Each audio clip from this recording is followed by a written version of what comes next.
مرحبا. تحية لأحرار الجزائر، تحية لرجال الجزائر،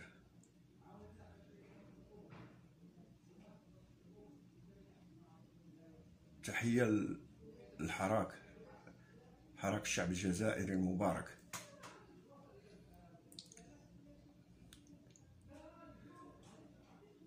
شنو نقدر نقول لكم اليوم على الجزائر؟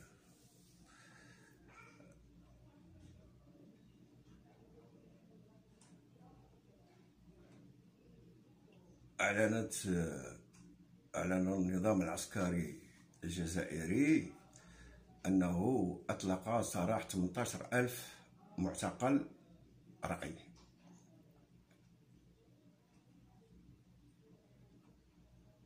هكا قالها، 18,000 سجين معتقل رقمي. ولا رجعتو غير هادي شهر كان كيقول لي ما عنديش معتقلين سياسيين، ما عنديش معتقل رقمي. علاش قلت لكم ان هذا النظام راه فوتوكوبي ديال النظام الهلاكي؟ كيف الكذوب كيكذبوا على الشيء وعادي مع سميتو. فبالتالي انت كجزائري عايش في الجزائر وكتشوف هاد المسائل، هاد الفضائح، هاد الاجرام، وتتشيت للجزائر، تتقول تدافع عن النظام الجزائري، فانك كتشهد بالزور. وانت مسؤول على هذا الاسبوع ماتوا الناس في الصف باش ياخذوا الزيت وباش ياخذوا الحليب، ماتوا ناس. هانتوما وليتو كما كيوقع في المغرب، دوك العيالات اللي ماتوا على قبل ديك في الصويره تنتوما. فبالتالي انت ملي كتقول بان النظام الجزائري لا كذا من هنا، حنا عرفنا بان ماشي بحال النظام، ولكن راه غالبك الهاويه. والاخطر من هذا، شوف التقرير اللي صدر ديال البنك الدولي، حيت ملي كيبدا يدخل لك البنك الدولي في المسائل الداخليه ديالك، عرف راك راه صافي. هذا الشيء علاش كنا كنقولوا لكم بان راه خص الفو سوفي لالجيري. هذوك العسكر خصهم يمشيو يحميو الحدود ويهتموا بالمسائل العسكريه. السياسه خص الشعب اللي حيت هو اللي عارف شنو خصو يدير.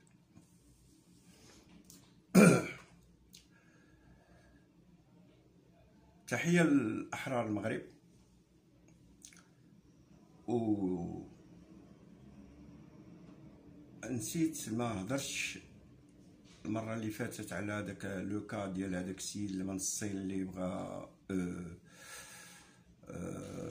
مولاة الخلخالي يصيفطو. وهاد المسائل ما يعني ما كتفاجئنيش، لان النظام الهلاكي مولاة الخلخال ولا رقم واحد في محاربة حقوق الإنسان في العالم. دار ردة في مجال حقوق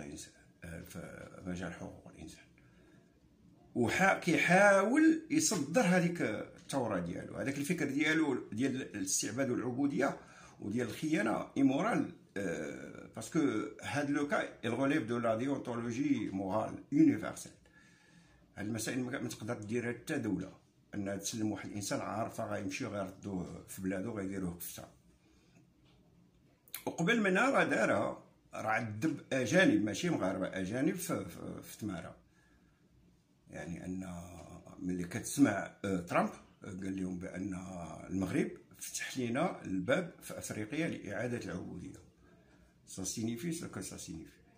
فبالتالي انا ما كيفاجئنيش ان مولاة الخلخال يدير اي حاجه، ولذلك ما كنبغيش نتبع اشنو دار. صافي ملي كتعرف واحد الانسان راه واحد المخلوق راه ولا تجاوز الشيطان في الافعال ديالو، صافي ما كتبقاش نتابع. صافي كتولي تفكر غير في كيف سميتو كونتاس كيل فادي دوا ديغاجي. حيت حتى اللي كيساندوه اوروبيين والغربيين تيتعجبوا كيفاش ان با ديغاجي الشعب ما جراش عليه. يعني يستحق الدراسة. إذا السقوط للعلويين العبيد، سلالة العبيد، والسقوط لمحمد السادس المجرم اللص السارق والقرعان الناهب للثروات، عدو الإنسانية وعدو الشعوب وعدو حقوق الإنسان، والسقوط لكبرنة الجزائر، وإنها ثورة حتى النصر، حتى إسقاط فرنسا وعملاء فرنسا في الجزائر وفي المغرب وفي تونس، وإنشاء أول جمهورية ديمقراطية شعبية لشمال إفريقيا. غنكملوا على هذيك السيدة سيمون في الظاهرة هذيك إنسانة ظاهرة اللي توفات عن سن يناهز 34 سنة وما تعطاهاش الاعتبار، ودابا راه كيرجع لها الاعتبار في اوروبا، لانها في ظرف وجيز قامت باشياء في المجال الفكري بطبيعه الحال.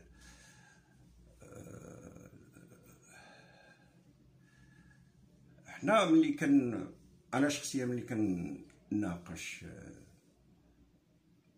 المساله ديال الاشتراكيه والشيوعيه في العالم من خلال مفكرين، راه ما كنقصدش بها شي واحد في المغرب ولا شي دوك اللي كيتبجوا الشيوعيه في المغرب ولا شي حاجه. راه في العالم العربي ما عمرها ما كانت فيه شيوعيه، ما كان فيه لا شيوعيه لا اشتراكيه، وبالخصوص في المغرب. علاش؟ لان ما عندكش الاطار، عندك انظمه، عندك لصوص حاكمينك. محمد السادس لص، وكذلك في الجزائر، كذلك في باقي الدول العربيه. اذا ما كانش مفهوم الدوله، ما كايناش دوله. الدوله كتحس بها ملي كتكون مثلا بحال دابا، مثلا ملي كتمشي لاوروبا كتحس بان الانسان حر، اي حاجه قاستو كتدخل الدوله سير بلاص. بحال دابا هذيك الفيديو اللي دوك الدراري مساكن ديالنا اللي من العروبيه اللي مشاو حرقوا داك، يقول لي جابوا لنا الدونتيفري، جابوا لنا الصابون. علاش؟ لانه هو بالنسبه ليه، حيت في المغرب ما، اما في اوروبا الدوله شنو الدور ديالها؟ بمجرد انت كفرد كيعالجوا لك المشكل ديالك، بمجرد كيظهر واحد حاله بحال دابا حاله هادو حراقه وصلوا، اذا خصهم يفكروا لهم في كل شيء، في السكن، في اللبس، في الماكله، في الدونتيفريس، في الصابون، في كل شيء. هذا هو الدور ديال الدوله، في الصحه، في كل شيء. اما حنا في المغرب او الجزائر ما كايناش دوله، فبالتالي الا جبتي لي يدير لك الاشتراكيه غتبقى نفس الوضعيه، يدير لك الاسلاميه غتبقى نفس الوضعيه، يدير لك الراسماليه غتبقى نفس الوضعيه. لان علاش؟ لان في الاصل كاين لو كريم مورال، يعني ان الناس اللي حاكمين البلاد عصابه، لصوص متنفذين، سواء في المغرب سواء في الجزائر. كيف في المغرب مثلا ملي كنهضر انا على الاشتراكيه، حنا السياسيين عندنا في المغرب كلهم لصوص عليماج دو لو باترون، باسكو كيقدسوه، يعني ان الدور ديالهم هازين شعارات، وفي نفس الوقت تيسعى تياكلوا معاه في نفس القصعه، وتيحاولوا انهم يتنافسوا بيناتهم شكون اللي غيخدموا اكثر. هذا هو الدور ديالهم. فبالتالي انا ما كنقصدش شي انسان مثلا، التاريخ راه سميتو معروف، والنتيجه اللي وصلنا ليها كون كانوا عندنا رجال شيوعيين او رجال اشتراكيين او رجال اسلاميين او رجال غير رجال، ما توصلش البلاد لهذه المساله، ولانهم غير ادناب تابعين غير الجميله والمرقه. فبالتالي هذا النظام جهل وتجبر وطغى. اذا هاد السيده ملي في سنه 1904 في 30 هكاك كانت استاذه جامعيه وداكشي، مشات لالمانيا وانضمت للحزب الشيوعي الالماني، ولات خدامه في شي جريده او داكشي. وفي سنه 1934 دارت فيهم، دارت فيهم، قالت لهم قالت لهم الشيوعيين كلهم ديك الساعه الحزب الشيوعي في المانيا والحزب الشيوعي في فرنسا وفي بريطانيا راه ماشي بحال دابا. قالت لهم كلهم مرتبطين بالحزب الشيوعي هذا، وزعما ما كيلعبوش الدور الحقيقي ديالهم في مسانده العامل والفلاح وداكشي. هذاك غير شعار هازين، اما عمليا ما تيديروا حتى حاجه. وفعلا غيجي عند هذاك من المؤسسين ديال الحركه البولشيفيه، داك اللي كان تقتل في المكسيك، داك ليون تروتسكي، راه يجي عندها المانيا ويتعشى عندها في الدار، في الاخر غيعايرها، غيقول لها tu es une pute صافي. وهي مشات بعيد في الفكر ديالها وتاثرت بهذاك العالم اللي قلت لكم غير المفاهيم في العالم وخلق طريقه جديده للتحليل. هذيك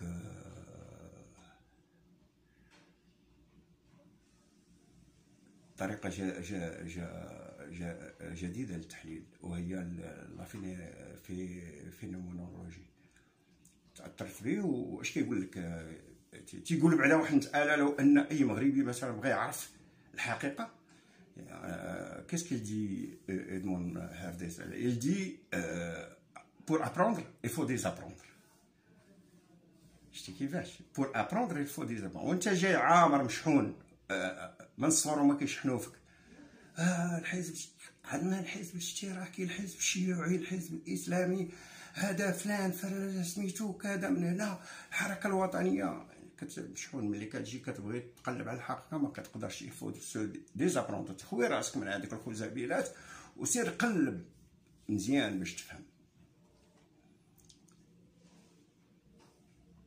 لان الا بغيتي تعرف بان الاشتراكيه، بان ملي قال كارل ماركس ساجعل هيدغر، ماشي هيدغر، هيجل، ملي ساجعل هيجل يمشي على رجليه، ما يبقاش يمشي على راسو، هو اللي صدق غادي على راسو. تحليل المفسرين كلشي التوسار وكلشي الناس اللي وهذوك الاسماء اللي عطيتكم مؤخرا وداكشي. علاش؟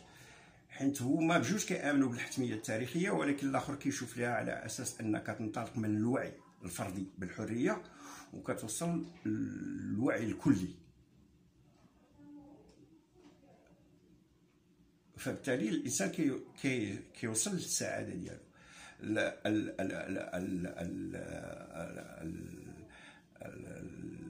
كارل ماركس يلغي الروح، تيقول لك بان البنيه الاقتصاديه، فبالتالي البنيه الاقتصاديه، ولكن ملي بغى يديماري ما قدرش يديماري. السراج شتي شنو قال؟ رجع للروح، ولا كيامن بالروح الجماعيه. هنا قالوا لي ستوب، دونك تو سكو تو افونس، الروح هي الاساس ديال كلشي.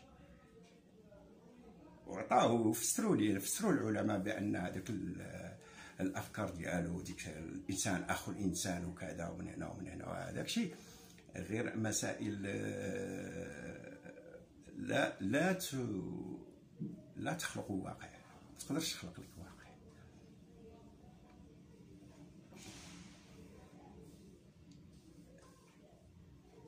الوغ هي ملي تلاقات مع ادمون هيرتزل وقال لها بان ما يمكنش تكلمي على واحد الحاجه اللي ما عشتيهاش. بحال دابا الانسان ما يمكنش يهضر على السجن اللي ما عاش فيه. الانسان ما يهضرش على اي حاجه في الحياه. الا بغيتي تكلمي على البروليتاريا والمشاكل ديال العمال خصني نفسو. هي استاذه جامعيه بغات تعيش التجربه ديال عامله، وهي استاذه جامعيه معروفه. زورت شي ورقه اون كارت وغتخدم في الستون كعامله، وغتبقى كتناضل داخل الطبقه العامله الى ان جاءت الحرب العالميه الاولى، وغتهرب هي وعائلتها سميتو، غتمشي للانجليز وتما غتموت جو كرا بلا تيبركلوز ماتت صغيرة على لاج دو 30 ولكن خلات شيء عظيم، موسوعة عظيمة، موسوعة عظيمة. إذا اون فا كونتينيي الدرس تاعنا. هضرنا في الحلقة السابقة على علاش هاد السيدة سيمون فيل اللي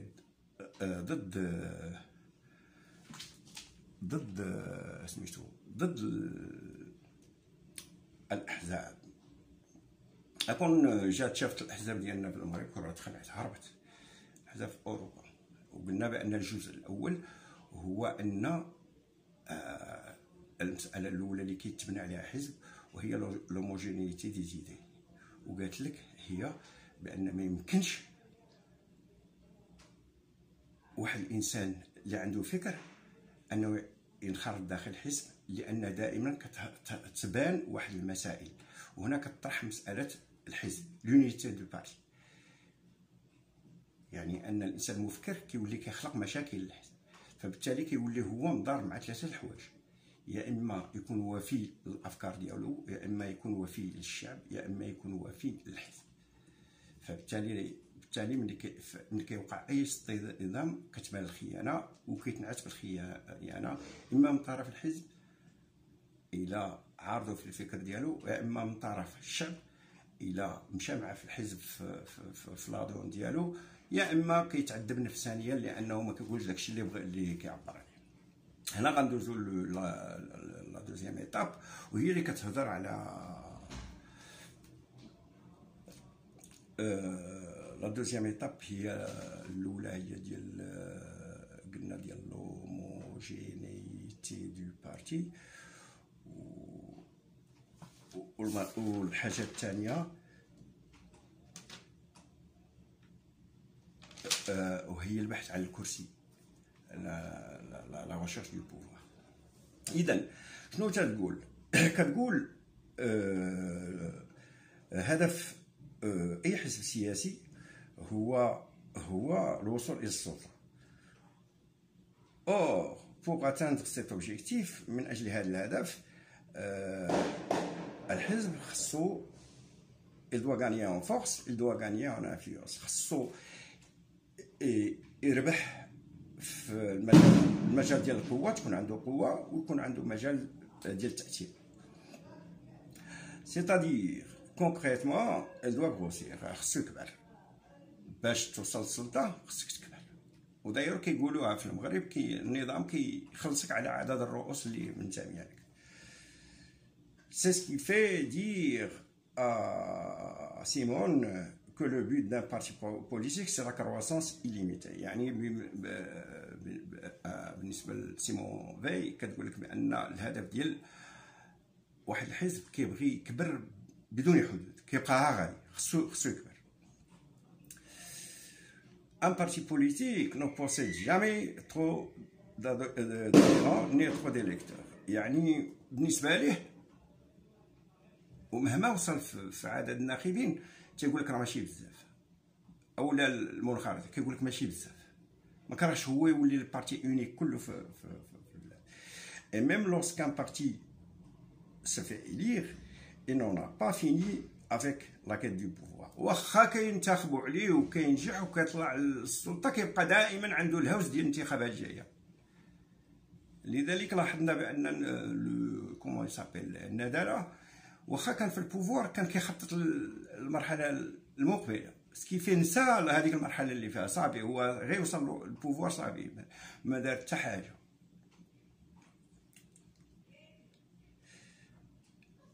Parce qu'alors, il se trouve confronté aux partis d'opposition. علاش؟ لأن عنده منافسين في الساحة، كاين أحزاب أخرى، دونك كيفكر غير في المنافسين، ما كيفكرش في الشعب اللي طلعوا الحكم.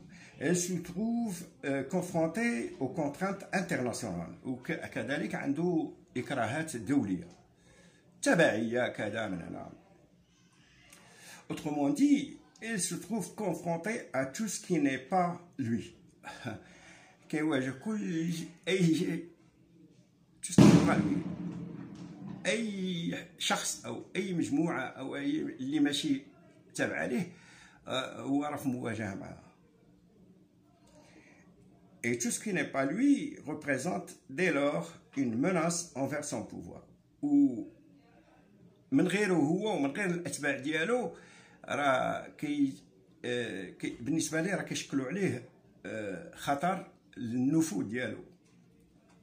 سي لا فراز دو مارتي بورناس، واحد السيد واحد العليم قال لك توت بيرسون كي ني با موا سي مون ادفيرسير. اي شخص اللي ماشي هو انا اذا راه عدوي. Et donc, ce que nous dit Simone, c'est que cette logique de croissance illimitée entraîne ce qu'elle appelle un retournement de la relation. يعني هذا المنطق ديال سيمون بأن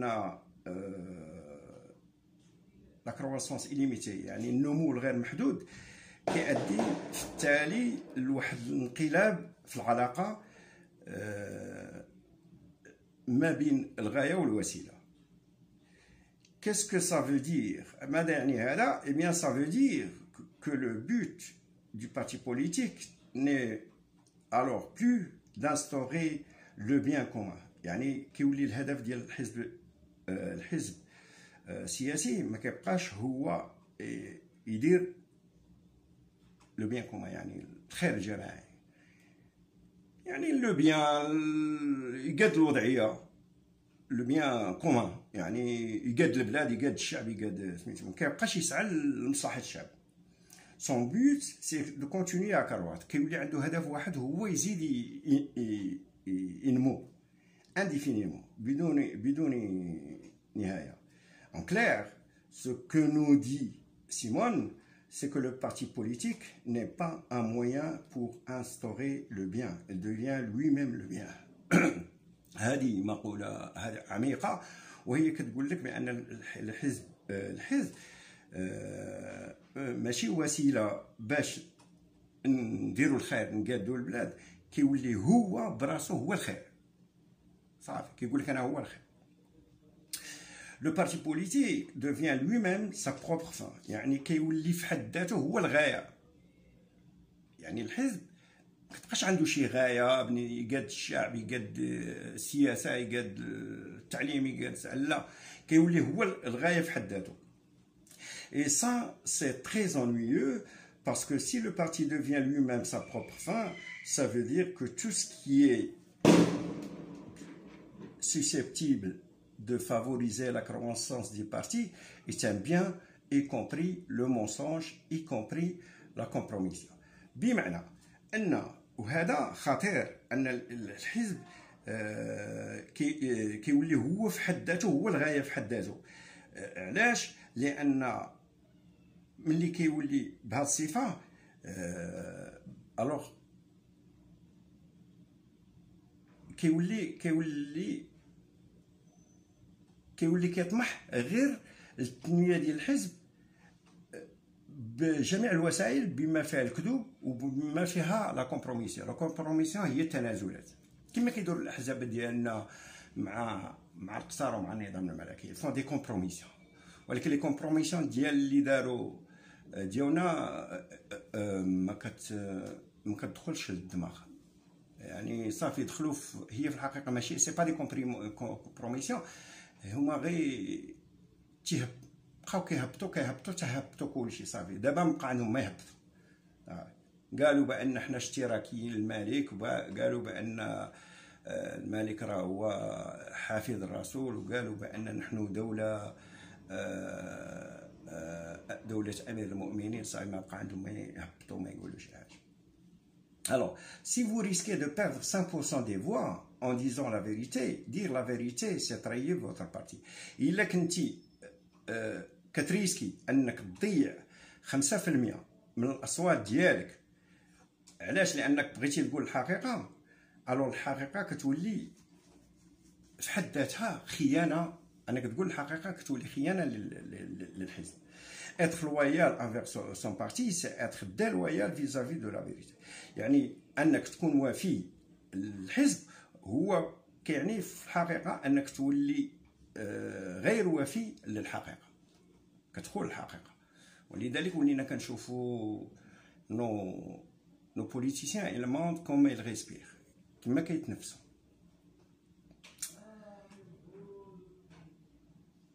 Le but d'un parti politique, ce n'est pas d'avoir raison. الهدف ديال واحد الحزب سياسي ماشي هو يكون عنده الحق. سي دو convaincre qu'il a raison. ولكن كيحاول يقنعك بانه عنده الحق. ما بقاش كيبغي كيقلب انه يقول الحق، لا، ولا كيقلب انه يقنعك بانه كيقول الحق واخا بارفو هو كيقول الكذوب. Le pouvoir ne se construit pas sur la vérité. هنا غيرجع لك العقل. السلطة ما كتأسسش على الحقيقة. اللي بغى يتحكم في واحد الشعب وقال الحقيقة كيلفظوا هذاك الشعب. التاريخ أمثال كثيرة. Le pouvoir se construit sur de la croyance. يعني السلطة كتأسس بالثقة، يعني أن الشعب خصو يثيق بك واخا بالكذوب. Il se construit sur de la passion. كيلعب لك على العواطف ديالك والمشاعر ديالك والأحلام ديالك والطموحات ديالك. C'est à ce titre que Simone est pour la suppression des partis politiques. ولذلك هاد السيدة كترفض أن يكونوا في المجتمعات ديالنا أحزاب. Parce que pour elle, le bien ne s'identifie pas au pouvoir. لأن قالت لي أن الخير، أنك تبغي الخير الشعب لواحد الأمة، ما عمرك ما تلقاه في إنسان كيطمح للسلطة. ديما الإنسان اللي كيطمح للسلطة عارفو ما باغيش الخير للأمة. Le bien s'identifie à la vérité. الخير تمثله الحقيقة. علاش بزاف تاع الناس كانوا يهضروا على هذه المسألة وقال لك بليس تو دي لا فيريتي بليس تو ا دي زانمي. ما حد كتقول الحقيقة كيكونوا عندك أعداء. فبالتالي ملي كتكون حتى حاكم تكون انت مثلا بريزيدون دون ان ايتا وكتقول الحقيقة، الشعب كيولي يكرهك. Alors là, on va entrer dans la partie la plus métaphysique de l'exposé. قال لك غندخلوا في لا بارتي في الطرف الميتافيزيقي دو l'exposé. يعني ميتافيزيقي هو تفسير غير علمي، يعني غيبي، ماشي علمي. C'est-à-dire, on va tenter de comprendre ce que Simone appelle le bien. هنا غادي نحاولوا، قال لك غنحاولوا نفسروا le bien. اشنو هو الخير؟ Alors, au début de sa note pour la suppression générale des partis politiques, Simone pose les termes de sa réflexion, étant donné que la question est de savoir si les partis politiques sont un bien ou un mal. يعني أول ما دارت هاد السيدة سيمون هو حطت لي تيرم، يعني المصطلحات ديال الفكر ديالها باش نعرفوا شنو هو الخير وشنو هو الشر. Alors elle se pose la question, qu'est-ce que le bien? شنو هو الخير؟ شنو هو الخير؟ Et sa réponse est toute trouvée. Elle nous dit le bien c'est la vérité. لقاتها بسرعة. قالت لك الخير هو الحقيقة. هو الحقيقة. الحقيقة معروفة باينة، elle est banale, elle est universelle, générale, démontrable et évidente. Alors, on pourrait répondre que c'est sa définition du bien. Mais Simone ne s'arrête pas là. Elle nous dit le bien c'est la vérité et la justice. ولكن ما وقفش هنا، قالت لك بأن الخير هو الحقيقة هو العدالة. Alors là, on a l'indice parce que ça c'est du Platon. اوكي، يقول لك هنا بأن بلاطون، هنا داخل بلاطون، يعني بلاطون هضر على هذه المسائل. Alors Platon disait قال شنو كان كيقول le monde sensible est gouverné par des essences. يعني العالم المحسوس أو الحواس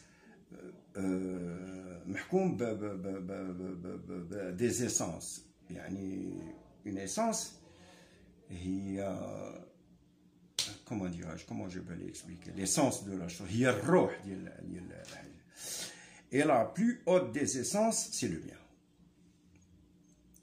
وأحسن روح هو الخير. lequel se décline sous 3 formes اللي كنلقاو على 3 أشكال.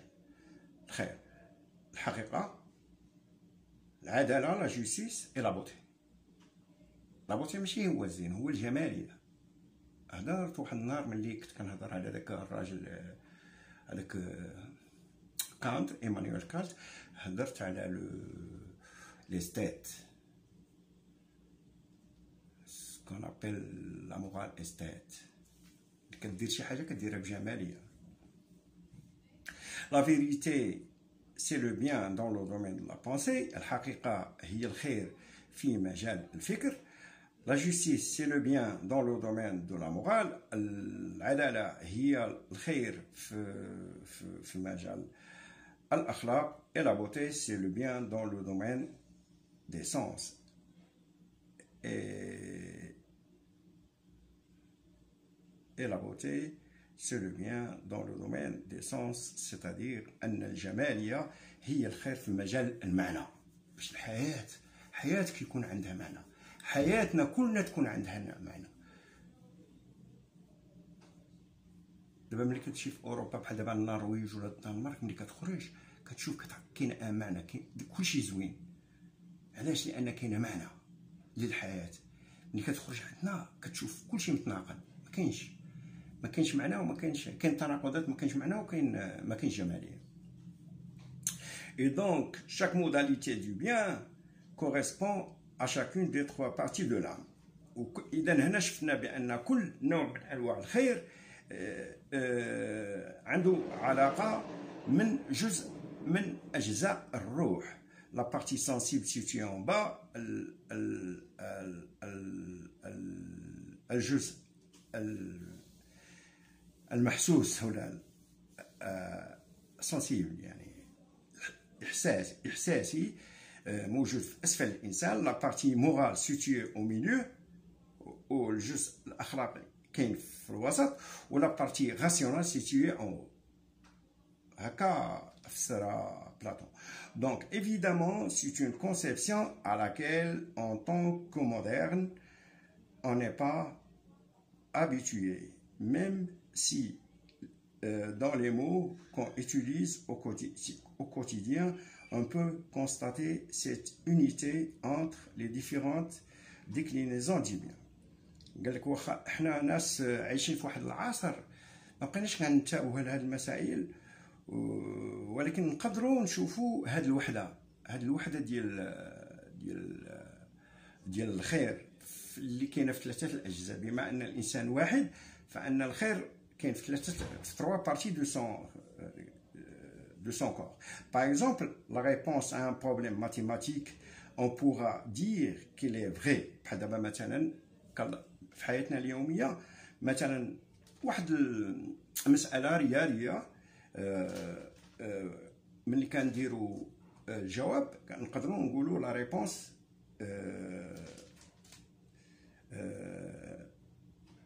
elle est vraie، حقيقيه. درتي ان بروبليم ماتيماتيك لقيتي لا سوليسيون، جيت انا شفت نقدر نقول لك هذه جواب حقيقي. مي اون بوغا اوسي دير كلي جوست، نقدر نقول لك الي جوست صحيحه، ونقدر نقول لك الي بون مزيانه حقيقيه صحيحه بثلاثه. Donc ça veut dire, qu'est-ce qu'il revient à dire? Bien, le bien, soit dans le domaine de la vérité ou de la justice ou de l'esthète ou de la beauté, c'est la même chose. Les 3 mots fonctionnent même chose quand on parle du jeu d'un comédien. Quand on parle d'un bon comédien, on parle d'un comédien qui joue d'une manière juste. Et quand il joue d'une manière juste, ça fait vrai. بحال دابا مثلا ملي كتفرج في واحد الممثل غير ممثل تيدخل لك لقلبك، تقدر كتقول بان هذا الممثل كيمثل بطريقه صحيحه، ولا تقول بان كيمثل حقيقي كانه كيمثل حقيقه.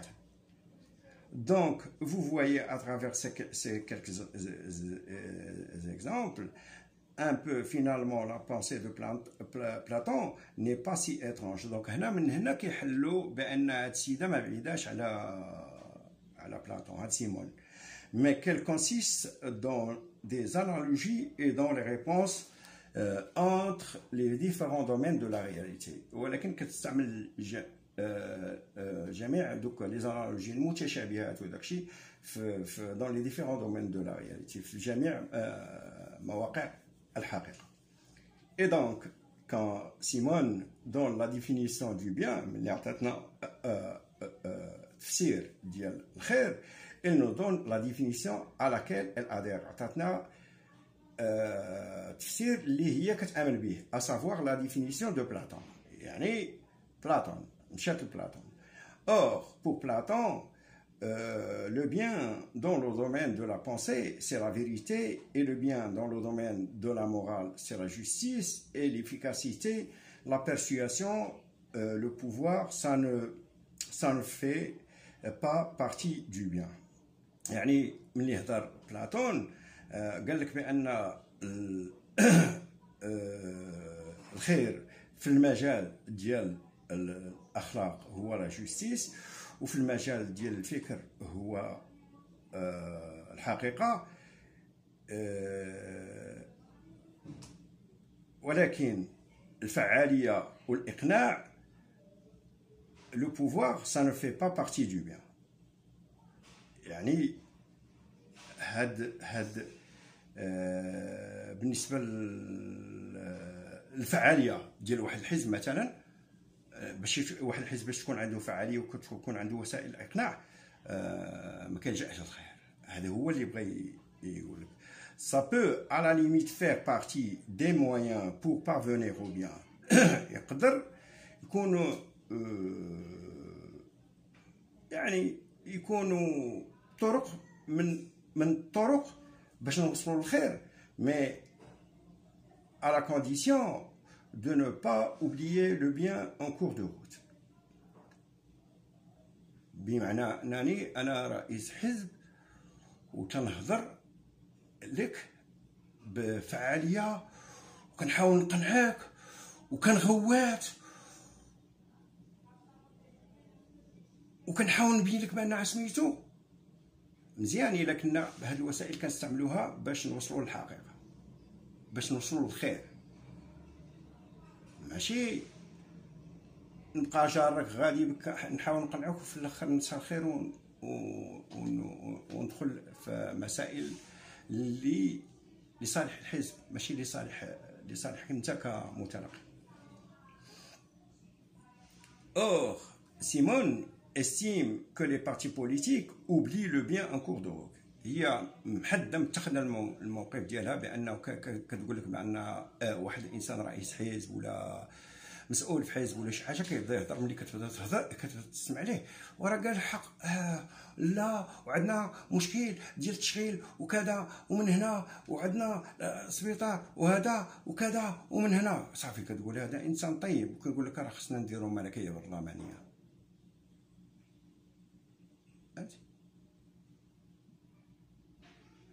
ولا يقول لك نديروا انتخابات حقيقيه، ماشي تيقول لك راه ما يمكنش هادشي دار يتصاوب الا ما حيدناش الملكيه. لا، هنا كيبدا الكذوب. يعني لذلك هي قالت لك بانهم هما دائما كينساو الحقيقه في نص الطريق. Ils oublient qu'ils ne sont que des moyens en vue d'une autre fin. هما في الحقيقه راه غير مستعملين من اجل واحد الغايه اخرى، et non pas une fin en soi. وما كيقلبوش على الغايه الحقيقيه. Donc au fond le parti préphilosophique de Simone, c'est le parti pris de la morale de Kant. هاد السيده كتقول لك بان احسن حزب هو اللي كيعتمد على لا مورال دو كونت، الاخلاقيه ديال الحزب الذي يفكر باخلاقيه كانت. هضرت لكم على لا ديونتولوجي مورال de Kant, contre le parti pris de la morale la morale utilitariste, ضد الحزب الذي يعتمد على المنفعة والوصولية والانتهازية ديال اللي هضر عليها جيمس جويس. إذا حنا ولاو كيقولها لك اوفيرتوم، أنا كانوا كيقولوا لي رؤساء الأحزاب اوفيرتومون، الإنسان الحقيقي هو الذي يعرف من أين تؤكل الكتف. هاكا كنقول لهم نتوما شفتكم وليتو هاكا تجريو بحال المساطين ورا محمد السادس لا يلوح لكم شحال. ها تيقول لك أنا كنهضر على اليسار. إذا كتقول لك هي كتآمن بالحزب اللي عنده أخلاقيات كانت، اللي بنى السياسة ديالو على آخره. سي لا مورال دي برانسيب، يعني أخلاق المبادئ، كونتر لا مورال دي ريزولتا، ضد أخلاق النتائج. يعني لي بارتي يوتيليتاريست ما كيهمهم هو النتيجة، ينجح بالنقيل بالرشوة الدنيا هاني. Ça ne veut pas dire que les résultats n'ont pas d'importance. هذا لا يعني بأن النتائج ما عندهاش قيمة. ولكن mais ça veut dire que les principes ont une valeur supérieure aux résultats. ولكن كتعني أن القيم عندها أهمية أكثر من النتائج. بحال دابا مثلا ملي كتشد ولدك وتنقول له شوف اولدي إلا ما نجحتيش ماشي مشكل، ما تنقولش وما تعطيش رشوة باش تنجح. داكشي اللي عرفتيه، داكشي اللي قدرتي ديرو، وملي غتمشي في حياتك غتكون مآمن بأنك انت راك داكشي اللي هذاك هو المستوى تاعك. ماشي بحال واحد كيقول لولدو لا نقول شو الناس حاجه فهمتي، ولا بغيتي نمشي نعطي رشوه باش نمشي. كذلك لي بارتي بوليتيك. اي دايوغ سيمون لو دي بيان دون سون تكست، وكتقولها بطريقه صريحه في التكست ديالها. كتبت لو بيان سي لا فيريتي اي لا جوستيس، الخير هو الحقيقه والعداله. اي اون سكون ليو لوتيليتي بوبليك، وفي الدرجه الثانيه المنفعه العامه. يعني هي كتامن داك البارتي بوليتيك اللي كتقول لك كيقول لك انا ما كيهموني هو المبادئ صافي، ومن بعد نشوفوا المنفعه العامه الى فين غير. ولكن بيان سور الا كان حزب عنده مبادئ النتيجه دائما كتكون ايجابيه بالنسبه للشعب. En second lieu, sous-entendu, ce n'est pas ça qui compte le plus. ولكن ماشي هذا هو المهم. Et encore une fois, on peut ne pas partager ce postulat. نقدروا ما نتفقوش معها على هذه الفكره ديالها تقول لك بان المهم هو المبادئ، النتيجه ما يهم. On peut choisir la morale utilitariste plutôt que la morale des principes, parce qu'il faut bien comprendre c'est que la condamnation des partis politiques par Simone découle de cette conception morale. يعني ان حنا نقدروا نقول لا حنا ما غنقولوش لك صدق الله العظيم، بان علاش؟ لان هذه هي الاسباب اللي خلاتها انها تلغي وترفض مساله الاحزاب. الوغ لان بالنسبه لها لا مورال اي او دوسو دو لانتيري، بالنسبه لها بان الاخلاق فوق المصلحه الشخصيه، ماشي المصلحه العامه، المصلحه الشخصيه والمصلحه ديال واحد الفئه الفئويه. لا فيريتي اي او دوسو دو لانتيري اي سو راسامبلي اوتور دانتيري، لان الحقيقه فوق المصلحه. اي سو راسامبلي اوتور دانتيري سي با باغاي، واننا نجتمعوا من اجل المصلحه ماشي بحال ماشي بحال ملي كنكونوا نقولوا الحقيقه. دو سو ريونير اوتور دو لا فيريتي، ملي كنتجمعوا على الباطل ماشي بحال ملي كنتجمعوا على الحق، ملي كنتجمعوا على المصلحه الشخصيه ماشي بحال ملي كنتجمعوا على المصلحه العامه ديال الشعب كامل.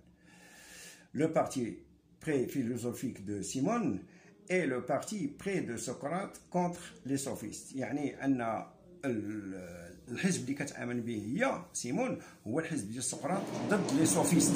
سوفيست بي اش سوفيست الصوفيا لي سوفيست هما المهرطقون الذين كانوا من باش يوصلوا يقدر يقول لك الكذوب، يكذب باش يوصل، باش يدافع على واحد الحقيقه اللي هو كيامن بها واخا هي كذوب منطقيا كذوب، كيستعمل جميع وسائل المنطق المغلوط الهرطقه.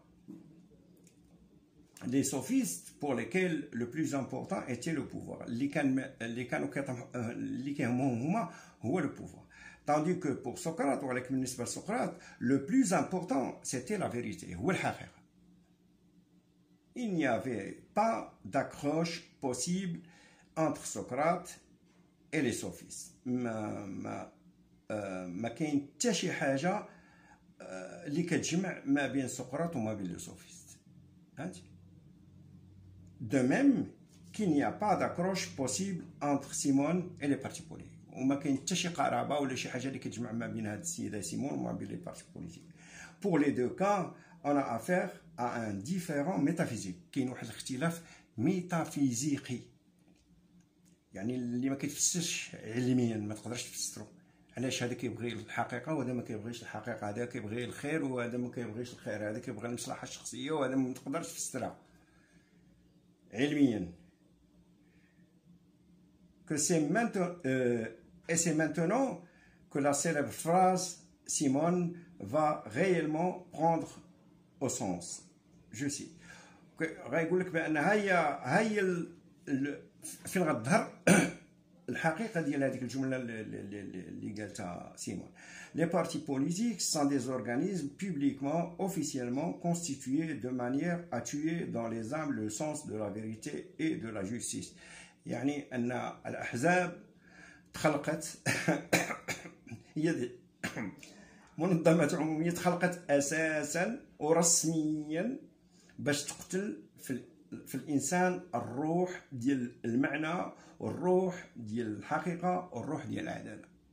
كثار من مشى جورج أورويل في 1984 قال لك بأن الدول الشمولية دارت وزاره التعليم باش تقضي على التعليم، ودارت وزاره الصحه باش تقلب بحال حنا عندنا في المغرب. شنو الدور ديال وزير الصحه؟ يقتل. الا جا لقى شي حاجه مزيانه خصها تحيد، وهذا بالملموس. حنا شنا عايناه من نهار مشات فرنسا خلات لينا لي ديسبونسير في الكارتيه، كتجي كتلقى البرا، كتلقى الدواء الحمر، تلقى لاسبيرين، تلقى كاين شي حاجه. هذا ديسبونسير. الا مشيتي لو شو tu peux faire une opération. بقاو تدريجيا تحيدوا لك كلشي. اذا هي كتقول لك الاحزاب السياسيه كيحطوها الانظمه، وبخصوص الانظمه ديال ولاد الحرام، هاد اللصوص ديال العرب وهاد محمد الخامس، كتجي اساسا باش تقتل الروح. في الروح كتقتل فيه معنى الحقيقه ومعنى العداله. La critique des partis politiques que nous livre Simone n'est pas seulement inspirée de Platon. هذا النقد راه ما خرجوش غير من أفلاطون et de sa métaphysique du bien والتفسير الميتافيزيقي ديال الخير. Elle a également des racines communes avec la pensée politique de Rousseau. خدات من روسو كذلك. que nous dit اش كيقول لنا روسو؟ il nous dit que dans une démocratie, ce qui doit gouverner, c'est la volonté générale. اللي خصو يحكم في الدولة الديمقراطية هي الإرادة العامة. Or, qu'est-ce que la volonté? وشنو هي الإرادة العامة؟ Eh bien, ce n'est surtout pas la volonté de la majorité. إذا هنا كيقول لك بأن لا ماجوريتي هي أغلبية كيقول لك بان الديمقراطيه راه ماشي هي الاغلبيه. وهذيك هي كنقولها من واحد النبي كان في داكشي ديال الفرس ولا مارت ديك الهند ولا ما سميتو ماني، كتسمع ماني كاينه وهذا من هنا ماني قال لك لا ماجوريتي نو في با توجور لا فيريتي.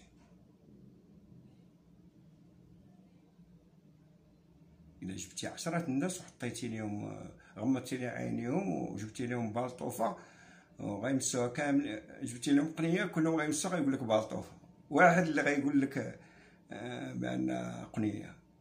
يعني لا ماجوريتي ما كتكونش عندها دائما الحقيقه، بخصوص اللي كان الشعب ما مكونش. اذا قال لك بان سي لا فولونتي جينيرال، او كيسكو لا فولونتي جينيرال؟ اي بيان سو ني با سورتو با لا فولونتي دو لا ماجوريتي، بان الاغلبيه ماشي هي اللي كتعطينا الحقيقه ديال لا فولونتي جينيرال ني با لا سوم دي انتيري بارتيكولي. يعني الاراده العامه ماشي هي سيغما، ماشي هي الشعب كله اش بغيتي تا اش بغيتي تا اش بغيتي تا اش بغيتي تا اش بغيتي تا. هذيك هي لا فولونتي جينيرال. لا فولونتي جينيرال سي لا فولونتي دو بوبل او دولا دي زانتيري، هي اراده الشعب فوق المصلحه الشخصيه لكل واحد. بحال دابا مثلا ولادك، عندك 4 الولاد، قلتي لهم انا راه شديت واحد البريم فيه واحد مثلا 10 مليون، اش بغيتي انت؟ باش شري ليا بشكليت موطور طوموبيل كذا. ولكن انت المصلحه العامه شنو هي؟ تقول لهم وليداتي احنا في الشتاء كتصب الشتاء وكتهبط علينا القطره وكتمرضوا وكنصبحوا غادي غندير لكم غنصاوب نقاد لكم السقف. لا انا بغيت بيكالا، لا انا. اذا هكا المفهوم ديال لا فولونتي جينيرال.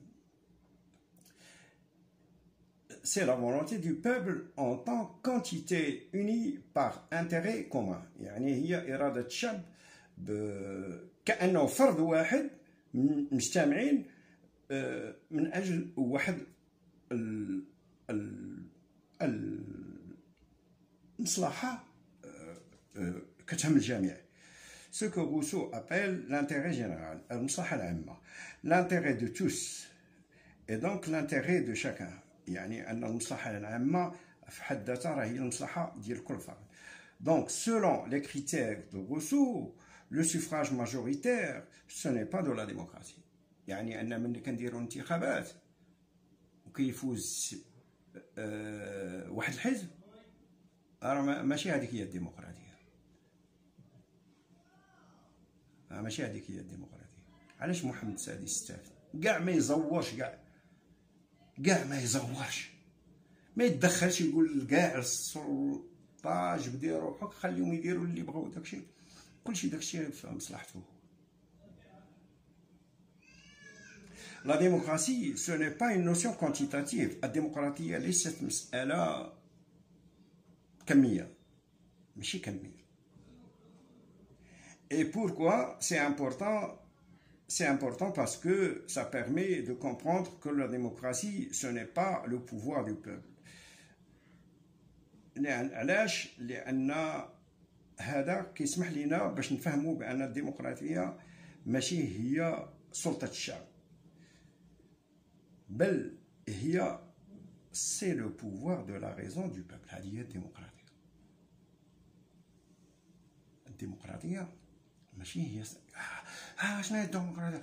سلطة الشعب، وعطيه سلطة الشعب وشوف اش غيدير لك الشعب. الديمقراطية قال لك هي سلطة المنطق أو العقلانية ديال الشعب.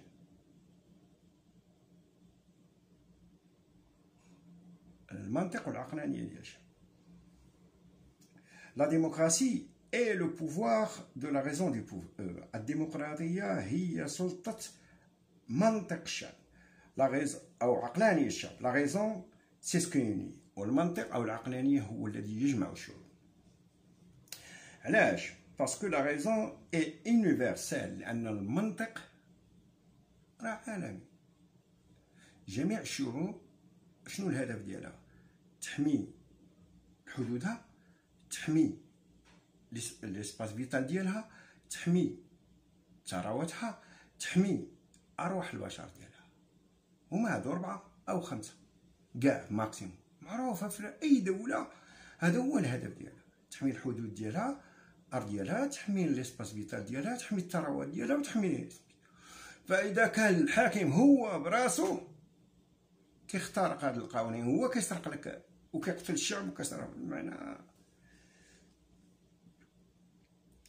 Parce que la raison est universelle tandis que les passions sont individuelles. المنطق أو العقل فهو كوني، أما الطموحات والرغبات فهي شخصية. Si les mathématiques mettent tout le monde d'accord, c'est parce que les maths s'adressent à la raison. علاش الناس كلها كتثق في الرياضيات؟ لأنه يعتمدون المنطق. دائما الناس كتعامل بالرياضيات لأنها تعتمد على المنطق.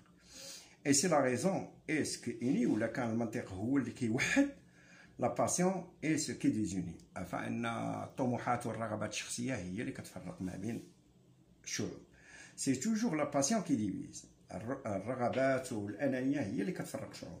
Parce que la passion a son siège dans l'ego. لأن الرغبات كتكون داخل l'ego، الأنانية. Parce que la passion se heurte aux autres passions. علاش؟ لأن أنا كنبغي وأنت كتبغي. أنا باغي حاجة وأنت باغي حاجة. اش كيوقع؟ كيوقع ان شوك بيناتنا وكنتفرقوا وكنتخاصموا، بالخصوص الا كانت هذيك الرغبات الشخصيه. شوفها على المناصب في المغرب، فراده تكون عطاهم محمد السادس فراده يتقاتلوا بعضياتهم. Et ça aussi, c'est une idée qu'on trouve chez Platon. هاد الفكرة كذلك نجدها عند أفلاطون. Le fait que la raison est ce qui nous fait converger، أن المنطق بما أن المنطق هو الذي يجمعنا، tandis que la passion est ce qui nous fait diverger، اللي هي اللي كتفرقنا. Voilà pourquoi l'une des stratégies de domination est en démocratie.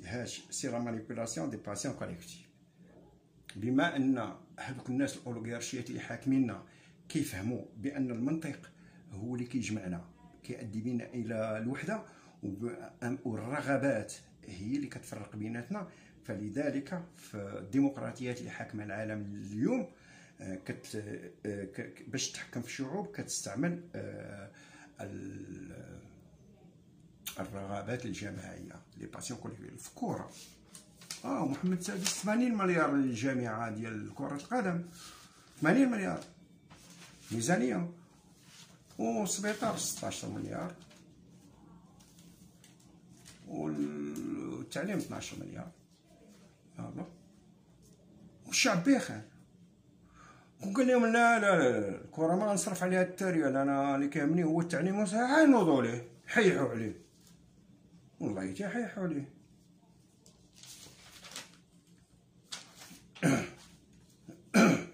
Parce que la passion collective nous détourne de la raison, et en nous détournant de la raison, et nous détourne de ce qui pourrait nous faire converger et donc nous unir.